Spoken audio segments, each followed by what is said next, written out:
Y'all, this is insane. After winning 5 of our last 6 games, we are now 2 games back from the 8th seed in the Western Conference. And this comes after a 119-111 victory over the Brooklyn Nets. And I got to say, we're looking like a good basketball team. And that goes totally against what we were talking about like a month ago when we had the worst record in the NBA, the worst offense in the NBA. And guys, I've said it before and I'll say it again. I kind of like winning. Winning is fun, especially whenever you have your maybe your star player is not having their best game, but it's a balanced attack. That is what we saw from the Dallas Mavericks last night. And I'm going to talk through the box score. Right, I'm going to talk about just a brief preview of what our game is going to look like on Monday against the Utah Jazz. This might wind up being a shorter episode. We'll see. By now, you know me. I can talk. Anyway, I am your host, Ethan, the advisor, Clayton. By the way, the advisor don't miss. And this is Your Mavs, a Dallas Mavericks podcast where all are welcome. Y'all better behave. Let's talk about it. All right, first of all, when you look at the score, 119-111, I was a little bit off with my bold prediction. If you watched yesterday's episode, I outlined 3 bold predictions going into the game. And the first was that the Mavericks were going to win 116-102. And I don't know. I have a lot of fun throwing those predictions out there because as I'm watching the game, I'm like kind of losing my mind if it looks like we're going to be anywhere near what I have predicted. And the Mavericks put forth the effort that I thought they would. Right. I wouldn't say that it was necessarily a hot start, but we did have 31 points in the first quarter. So it was a solid start. And then if you look at the fourth quarter, very much like what I thought, we would nip it in the bud by making a few key plays. And in this case, it was Anthony freaking Davis that did the trick.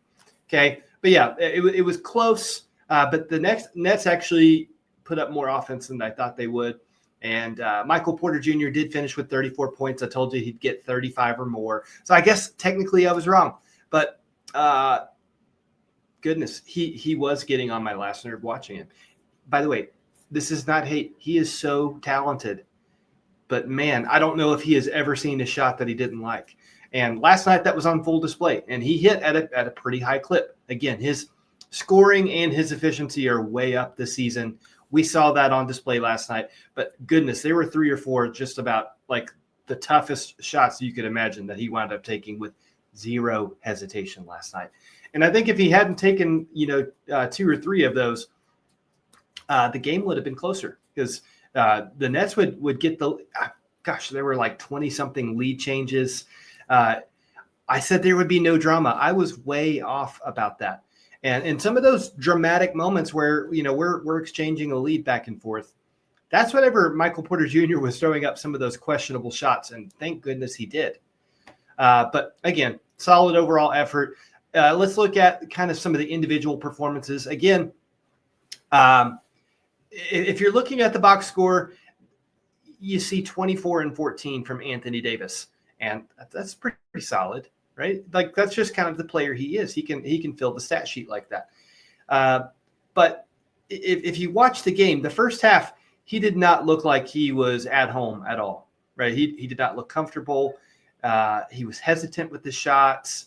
The ones that he put up confidently, he missed big on. It just didn't seem like this was going to be his game. And boy, did he turn it around in the second half, right? That's where he really started to pour in. Coincidentally, he wasn't taking a ton of mid-range jumpers in the second half. He was doing all of his work close to the hoop, in the paint, just putting a strong body on him and just really finishing near the rim, like with little hesitation. We saw a lot more explosion. We saw a lot more bounce. We saw a lot more energy from him in the second half. And thank goodness, because that was ultimately what moved the needle for the Mavericks and made us put together a win, okay? Cooper Flagg had 22 points and 8 assists. Once again, I'm watching this game, and he had that 20 – I think he had 18 in the first half, and I'm like, there it is. There's his second career 30-piece. Like, it's in the bag. And I think maybe he took 2-3 field goal attempts the entire second half. But it wasn't like the usual what people would complain about with Cooper Flagg, where he was being super passive. It's just that he was taking exactly what the game gave to him. And I feel like he was making the right decisions. And that's why he got so many assists, right? It wasn't necessarily a great performance from Ryan Nembhard. Probably, 0 points. He had a -8 on the plus minus. He did have 5 assists, but with 3 turnovers. I bring that up because anything that Ryan Nembhard lacked as a floor general last night, right? Again, it was just a little bit of a struggle. Cooper Flagg made up the difference, right? We weren't running him as a point forward or anything, but when Coop had the ball, he was making the right place, or he was finding guys open in the corner. He was attacking the rim, like just unapologetically. It was really fun to watch. And even if Nembhard didn't have a good game, it seemed like we were still much more organized than we were at the start of the season, right? Organization is important. Table setting is important, even if you're not putting up a lot of accounting stats. But yeah, great game from Cooper Flagg. He didn't necessarily flirt with a triple-double. He had 22, 8, and 5. Really solid effort. Shot 10 of 16 from the field. So the efficiency is there. He looks so comfortable out there. He looks like a seasoned vet at this point. There's a lot of people I could shout out here as far as like individual performances. I mean, nothing crazy that sticks out at you. But as I said earlier, it was a balanced attack. Anthony Davis with 24, Cooper Flagg with 22, Najee Marshall with 17, PJ Washington with 13, Max Christie with 15, Klay Thompson with 12, right? That is 6 people in double digits. And Brandon Williams finished with 9. And he played 26 minutes, but he was not looking to get his shot automatically. In fact, he came in and was delivering dimes left and right. And so again, when Ryan Nembhard was lacking, we made up for it by Brandon Williams sharing the rock, Cooper Flagg sharing the rock, making the right plays. And I think that's why we saw such a balanced attack. There was no one guy that had the hot hand or one guy that was running the offense. It just seemed like there was a concerted effort. It was beautiful to watch.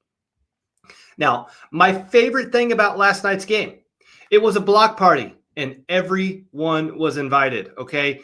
The Mavericks finished with 8 blocks, and 3 of those were Anthony Davis. I'm sorry, 2 of those were Anthony Davis, 1 from Cooper Flagg, 2 from PJ Washington, 2 from Max Christie, 1 from Brandon Williams, 1 from Dwight Powell. Like, if you were coming anywhere near our paint, we were letting you know about it in an emphatic fashion. And my favorite play of the game, you're just going to have to listen to me talk about it. I don't have the capability to like pull up the highlight or anything like that. So Brooklyn is driving to the hoop. It's like 3 Dallas Mavericks that meet whoever it was that drove. Like, they met them in the paint. And I think technically Max Christie was credited with the block, right? But PJ Washington was there. I believe Anthony Davis was also – no, it was Cooper Flagg. Anyway, don't let me get too lost in those details. But we get out running in transition. PJ's got the ball. He dishes it out to Klay Thompson, who winds up throwing an alley-oop back up to PJ Washington. Beautiful. Nice transition bucket. Then, like, not even a second later, Brooklyn's trying to inbound the ball, and they just throw it right to PJ. Or PJ made a heads-up play and read their mind, stole the ball, and the guy that inbounded the ball stepped in to defend him, and he wasn't going to be able to get an easy shot. So he just dished it right back out to Klay Thompson, just sitting there wide open. He could have taken 10 seconds to take that shot if he had wanted to. But he just let it rip, and there we go. Well, that's a nice 7-point swing because we got the block, 2-point bucket, followed by the 3-point bucket. So it was that kind of game for the Mavericks. We were just emphatically blocking people and just ruining their lives if they tried to come into our paint. And I love that brand of basketball because we are at our best when we are running out in transition, especially when Cooper Flagg is leading the charge in transition. Guys, it's really a fantastic product. I'm not saying, again, you're not going to hear me talk about – I'm not going to be talking mad mess today about us being one of the best teams in the NBA. Don't just forget about that. What I am going to tell you is that we're one of the best teams in the NBA in transition. We are one of the best teams in the NBA at blocking shots and just devastating the opponent. Okay, that's what we did a lot of last night, and really the only concerns I had, watching, and if you'll look at the box score with me, the turnovers were starting to become an issue again. Again, Ryan Nembhard had 5 assists, but 3 turnovers. So it just looked like he was a little bit lost out there. And whenever your floor general is lost, that's when things start to come undone a little bit. And there was a stretch there in the second and third quarters where we weren't taking good care of the ball. And that's why we were exchanging the lead back and forth. It was crazy. It was like a little ping pong game. But nothing crazy on the turnovers. I think we finished with 13. And our average 2 weeks ago was 17. So again, we're the numbers are going downward. You like to see that. The only other thing that I'll mention as a negative from last night's game, PJ Washington found himself in a lot of foul trouble, like early and often.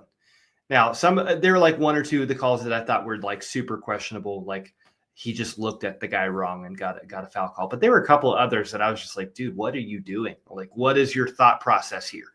And whenever PJ gets in foul trouble, it feels like there's less energy on the floor from the Mavericks. And whenever he comes back, the energy's back up. That's when we start getting those blocks again. That's where we start running out in transition again.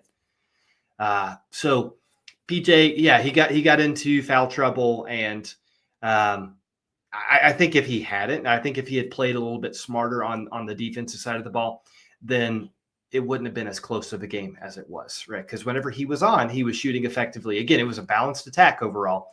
And PJ got 13 points on like very little shooting. It was just an efficient night. So if you're on the court more, you're getting those defensive stops, your confidence is building up, you're running the floor, you're getting alley-oops. We need more of that. Stay out of foul trouble, my man. Okay, that's really the only complaint I have. That is it. And you heard me talk about this last week. We were riding high with our 3-game win streak, right? And I was like, when are we going to have another one? Well, like we restarted that streak against Houston. We're now 2 in a row after that win against the Nets last night. And guess what? I think we're going to pick up a 3rd win on Monday night against the Utah Jazz. So hello, win streak. Gosh, if you're confused, if you're conflicted like I am, on whether or not we should have fun winning, let the guys just get out there and play, or if we should go full tank. Like I totally get it.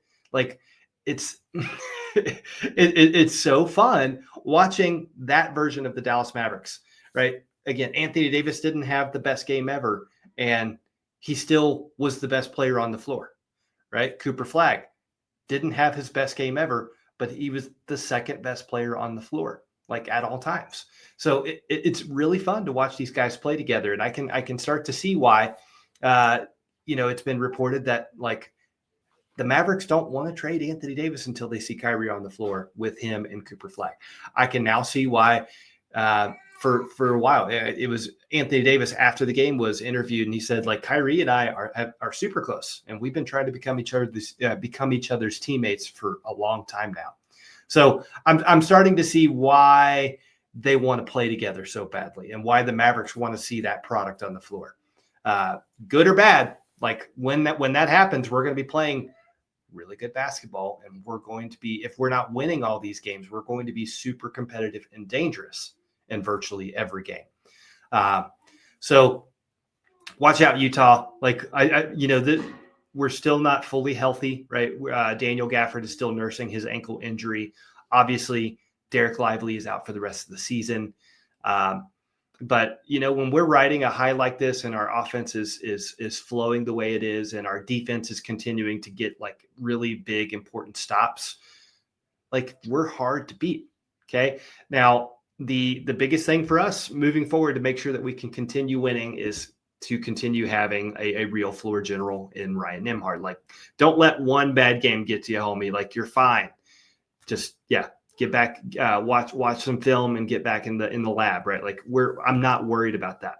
The other big piece to us having a winning formula is we've been shooting the ball extremely well from the 3-point line recently, right? Klay Thompson coming off the bench, Max Christie, a top 7 shooter in the NBA right now, like flirting with 47% from the 3-point line. If we don't have those two guys hitting at a high clip from the 3-point line, I don't think we have this win streak going. So hopefully it's not a blip in the radar. Hopefully we can continue hitting at a high clip because, like, again, winning is fun. Some people could look at the last, again, we've won 5 of 6. People could look at the stretch of games and be like, well, anybody can be hot for a little bit. Anybody can beat the Brooklyn Nets, like whatever. Like, people are already going to start discrediting this little streak that we're on. And that's okay. Like, you can hate all you want. You're just not going to want to face up against this. Like, as much mess as you may talk on Twitter, you're not going to be excited to play the Dallas Mavericks. Like, nobody is excited to play the Dallas Mavericks. And Utah Jazz, I can tell you, they are not excited to play the Mavericks on Monday, especially when we're playing as well as we are. Utah is not terrible this year. In fact, I think it's going to be a fun game. I'll probably, do a deeper dive on what to expect in that game and what are going to be some fun matchups. I'll do that in another episode, probably on Monday as a preview.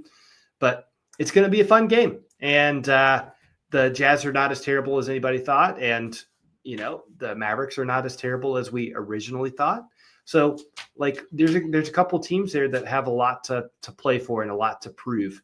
And a couple of star players that want to show they can really carry a team. And when I say a couple star players, I mean Anthony Davis. And from Utah, that's going to be Lauri Markkanen. They both have a lot to prove. They've both been thrown out there too many times to count and trade rumors. So that's kind of what I have my eyes on going into Monday's game. But that's really all I've got for you for now. I hope everybody has a fabulous weekend. And before you go, make sure to hit like, subscribe. Let's keep the comments flowing. We're at this moment, we're at 45 subscribers. I wanted to be at 50 by the end of the year. So we're going to definitely surpass that goal. If we want to push and get crazy with it, let's run a sprint to 100 here. But I will need your help. I will need your support to that. I'm not good at promoting myself, but I love talking Mavs. Okay. But y'all have a fabulous weekend. I will see you on Monday morning. Y'all be good. Party on.